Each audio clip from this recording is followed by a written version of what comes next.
ಇದಕ್ಕೆ ಹೇಳೋದು ಹೊರಗಿನವರು ಅನುಕೂಲ ತಗೋಬಾರ್ದು ಅಂತಂದ್ರೆ ನಾವು ಒಳಗಡೆ ಇರೋರು ಒಗ್ಗಟ್ಟಾಗಿರ್ಬೇಕು ಅಂತ. This is the best example. ಒಳಗಿರೋರೆಲ್ಲ ಕಿತ್ತಾಡ್ತಿದ್ರೆ ಹೊರಗಿನವ್ರು ಅಡ್ವಾಂಟೇಜ್ ತಗೊಂಡ್ರು. This is applicable to the nation as well.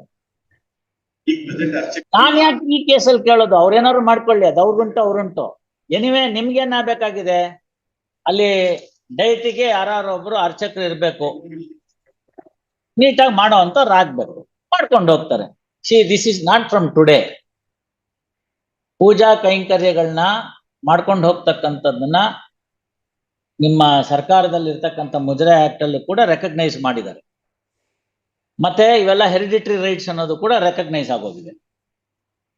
ಯಾವ ಟೆಂಪಲ್ಗಳಲ್ಲಿ ಯಾರೂ ಇರ್ಲಿಲ್ವೋ at an undisputed point of time, ಪೂಜೆನೇ ನಿಂತು ಹೋಗ್ತಾ ಇತ್ತು ಅಥವಾ ನಿಂತು ಹೋಗಿದ್ಯೋ, ಅಂತಹ ಸಂದರ್ಭಗಳಲ್ಲಿ ಮುಜರಾಯಿ ಕಮಿಷನರ್ ಅವರು ಆಗಮೋಕ್ತವಾಗಿ ಅಲ್ಲಿರ್ತಕ್ಕಂಥ ರೂಲ್ಸ್ಗೆ ಸಂಬಂಧಪಟ್ಟಾಗೆ ಅದಕ್ಕೆ ಇನ್ ಕನ್ಫಾರ್ಮಿಟಿ ವಿತ್ ದೋಸ್ ರೂಲ್ಸ್ ಹೊಸದಾಗಿ ಅರ್ಚಕರನ್ನ ನೇಮಕ ಮಾಡ್ತಕ್ಕಂಥ ಅಧಿಕಾರವನ್ನ ಹೊಂದಿದವರಾಗಿದ್ದಾರೆ. ಅದನ್ನ ಅವರು ಅಸಿಸ್ಟೆಂಟ್ ಕಮಿಷನರ್ ಮುಖಾಂತರ ಎಕ್ಸರ್ಸೈಸ್ ಮಾಡಿ ಅಪಾಯಿಂಟ್ ಮಾಡಿದ್ದಾರೆ. ಎಷ್ಟೋ ಸಂದರ್ಭಗಳಲ್ಲಿ ಮಾಡ್ತೀವಿ ಅಂತ. ಇವಾಗ ಉದಾಹರಣೆಗೆ ಯಾರೋ ಒಬ್ಬರು ಮನೆ ಇತ್ತು ವಂಶಸ್ಥರು, ಆ ವಂಶಸ್ಥರಲ್ಲಿ ಯಾರು ಮಕ್ಕಳು ಮರಿ ಆಗ್ಲಿಲ್ಲ, ಅವ್ರು ಮುಗ್ದೋಯ್ತು ಅವ್ರ ಪೂಜೆಗೆ. ಅಣ್ಣ ತಮ್ಮಂದ್ರೆಲ್ಲ ಒಳ್ಳೊಳ್ಳೆ ಕಡೆ ಎಂಪ್ಲಾಯ್ ಆಗ್ಬಿಟ್ರು, ಯಾರಿಗೂ ಪೂಜೆ ಮಾಡೋ ಆಸೆ ಬರ್ಲಿಲ್ಲ. ಅಂತ ಸಂದರ್ಭದಲ್ಲಿ ಪೂಜೆ ನಿಂತ್ಕೋಬೇಕಾ? ಇಲ್ಲ. ಬೆಸ್ಟ್ ಎಕ್ಸಾಂಪಲ್ ಈ ಶ್ರೀರಂಗಪಟ್ಟಣ, ಅಲ್ಲೂ ಹಾಗೆ ಆಗಿದೆ. ಅಲ್ಲಿ ಸೆಟ್ಲ್ ಆಯ್ತು, ಈಗ ಸೆಟ್ಲ್ ಆಯ್ತು. ನಮ್ ಜಸ್ಟಿಸ್ ಉಮಾ ಅವರ ಇದು ಗಂಡನ್ ಮನೆ ಆ ಊರು, ಅಲ್ಲಿರ್ತಕ್ಕಂಥವ್ರವರೆಲ್ಲ ಅಲ್ಲಿ ಪೂಜೆ ಮಾಡೋಂಥವ್ರು ಇದ್ದಾರೆ.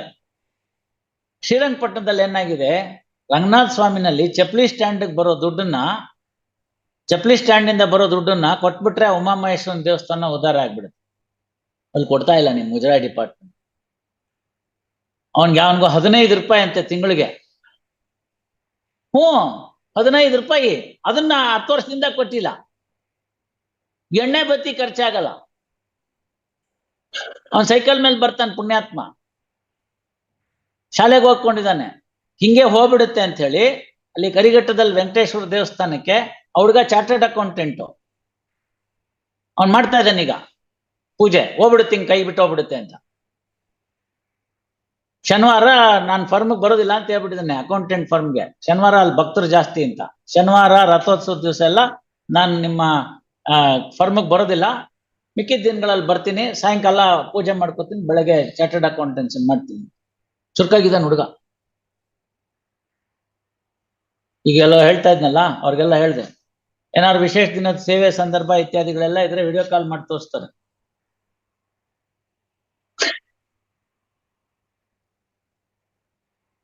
Make use of it. ಅವರು ಅಷ್ಟೇ, ಅವ್ರ ತಂದೆ ಕಾಲದಲ್ಲಿ ಇದ್ರು. ಅವ್ರ ತಂದೆ ಕಾಲದಲ್ಲಿ ಏನೋ ಆಯ್ತು, ಕೇಸು ಗೀಸೆಲ್ಲ ಆಗೋಯ್ತು. ಇಬ್ರು ಮಕ್ಳಿದ್ರು. ಒಬ್ಬ ಮಗ ಈಗ ಬಿಟ್ಬಿಟ್ಟಿದ್ದಾನೆ, ಇನ್ನೊಬ್ಬ ಮಗ ಈಗ ಹಿಡ್ಕೊಂಡಿದ್ದಾನೆ. ಎಷ್ಟು ದಿನ ಪರ್ಮನೆಂಟ್ ಆಗುತ್ತೆ? ಬೇಕಾದಷ್ಟು ಜನ ಭಕ್ತರಿದ್ದಾರೆ ಆ ಕಡೆ ಇರೋರ್ಗೆಲ್ಲರಿಗೂ. ಇಲ್ಲಿ CB ನರಸಿಂಹ ಒಬ್ರು ಅಡ್ವೊಕೇಟ್ ಒಂದು ಟ್ರಸ್ಟ್ ಮಾಡ್ಕೊಂಡಿದ್ದಾರೆ, ಚೆನ್ನಾಗಿ ನಡೀತಿದೆ. ಯಾವಾಗ ನಿಮ್ ಡಿಪಾರ್ಟ್ಮೆಂಟ್ ಬರುತ್ತೋ ಮುಜರಾಯಿ ಡಿಪಾರ್ಟ್ಮೆಂಟ್ಗೆ ಅದು ಮುಚ್ಕೊಳುತ್ತೆ. ತಪ್ಪಿಲ್ಕೋಬೇಡಿ, the later when I said. ಸರ್ಕಾರ ಯೋಚನೆ ಮಾಡ್ಬೇಕು, ಅಲ್ಲಿರೋ ರಂಗನಾಥ ಸ್ವಾಮಿ ಎಷ್ಟು ಮುಖ್ಯನೋ ಸರ್ಕಾರಕ್ಕೆ, ಮುಜರಾಯಿ ಡಿಪಾರ್ಟ್ಮೆಂಟ್ಗೆ, ಉಮಾಮಹೇಶ್ವರನು ಅಷ್ಟೇ ಮುಖ್ಯ. ಅದು ಪುರಾತನವಾದ ದೇವಸ್ಥಾನ. ಟಿಪ್ಪು ಸತ್ಬಿದ್ದ ಜಾಗ ಅಂತ ಹೇಳ್ತಿರಲ್ಲ, ಅಲ್ಲಿಂದ ಜಸ್ಟ್ 100 yards ಅಲ್ಲಿದೆ. ಉತ್ಸವ ನಡೆಯುತ್ತೆ, ಗಿರ್ಜಾ ಕಲ್ಯಾಣ ನಡೆಯುತ್ತೆ. ದುಡ್ಡು ಕೊಟ್ಟಿಲ್ಲ ಸರ್ಕಾರದವರು. ಎಲ್ಲ ಯಾರು ಭಕ್ತರಿದಾರೋ ಅವರೇ ಸ್ವತಃ ಕೈಯಿಂದ ಹಾಕೊಂಡು ಮಾಡ್ತಾರೆ. ಏನು ಇಲ್ದೇ ಇದ್ರೆ ಅಲ್ಲಿ ಇಲ್ಲಿ ಬೆಳೆದಿರ್ತಕ್ಕಂಥ ಕೆಂಪು ದಾಸವಾಳದ ಹೂವು, ಒಂದು ತುಂಬೆ ಹೂವೇ ದೇವ್ರ ಗತಿ. ಅದಕ್ಕೆ ಬಸವಣ್ಣವ್ರು ಹೇಳಿದ್ದು, ಅಂಗೈಲಿ ಲಿಂಗವೇ ತುಂಬೆ ಹೂವಿನ ಲಿಂಗವೇ ಅಂತ. ಒಂದು ತುಂಬೆ ಹೂವು ಸಾಕು ಬೀದಿಲ್ ಬಿದ್ದಿರ್ತಕ್ಕಂಥದ್ದು. ಅದನ್ನೇ ಕೃಷ್ಣನ್ ಹೇಳಿರೋದು, ಒಂದು ದಳ ಶ್ರೀ ತುಳಸಿ ಬಿಂದು ಗಂಕೋದಕ ಅಂತ. ಸಾಕಾಗತ್ತೆ, ಇನ್ನೇನು ಕೇಳಲ್ಲ. ಪತ್ರಂ ಪುಷ್ಪಂ ಫಲಂ ತೋಯಂ ಅಂತ ಹೇಳಿರೋದು ಅದಕ್ಕೇನೆ. ಅಲ್ಲಿ ದೇವರಾಯನ ದುರ್ಗದಲ್ಲಿ ನಾವೆಲ್ಲ ಬಾಳೆಹಣ್ಣಿಗೆ ಇದನ್ನ ಕಟ್ಟಿ ಹೊಡಿತೀವಲ್ಲ ರಥಕ್ಕೆ, ಅಷ್ಟೇ ಇರೋದು ಅದ್ರ ಅರ್ಥ. ದವನ ಕಡ್ಡಿ ಚುಚ್ಬಿಟ್ಟು ರಥಕ್ಕೆ ಬಾಳೆಹಣ್ಣು ಹೊಡಿತಾರೆ ನೋಡಿ. ಒಂದ್ ಪತ್ರೆ ಆಯ್ತು, ಒಂದ್ ಪುಷ್ಪ ಆಯ್ತು ಅಂತ.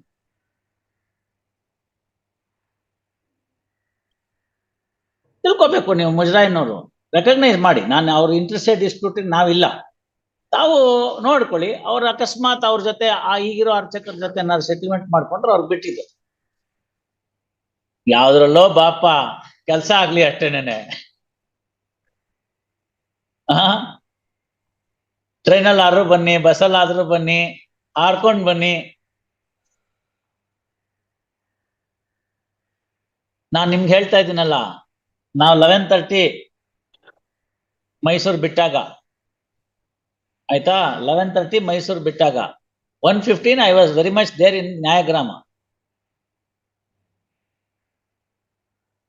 with so much of traffic coming back. So it's easy now because of that express highway. Only thing is speed should be the only criteria. You should be well within that speed. Otherwise ಅದೇನೋ camera ಎಲ್ಲ ಹಾಕ್ಬಿಟ್ಟಿದ್ದಾರೆ. ಮೈಸೂರು ತನಕ ಬಂದ್ಬಿಟ್ರೆ ಆಯ್ತು, 60 kilometre. ಮೈಸೂರಿಂದ ಬೆಂಗಳೂರು ಬರೋದು ಹಿಂಗೆ ಕಣ್ಮುಚ್ಚಿ ಹಿಂಗ್ ಬಿಡೋಷ್ಟ್ರಲ್ಲಿ ಬಂದ್ಬಿಡ್ತಿದೆ. We all left 11:30 last night, day before yesterday. 11:30 after the Dasara festival we left. 12:45, 1 o'clock we were here in Bangalore.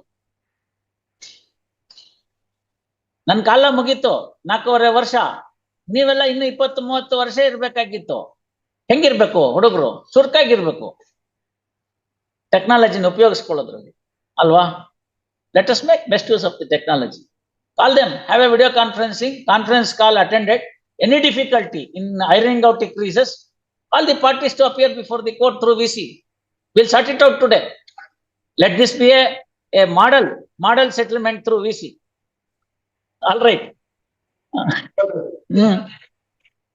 Get the parties.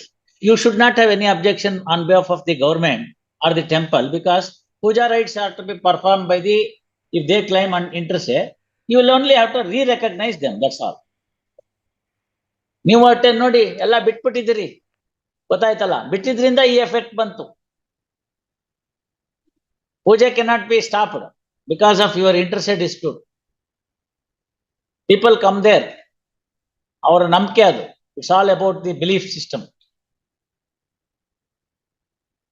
So it has been recognized.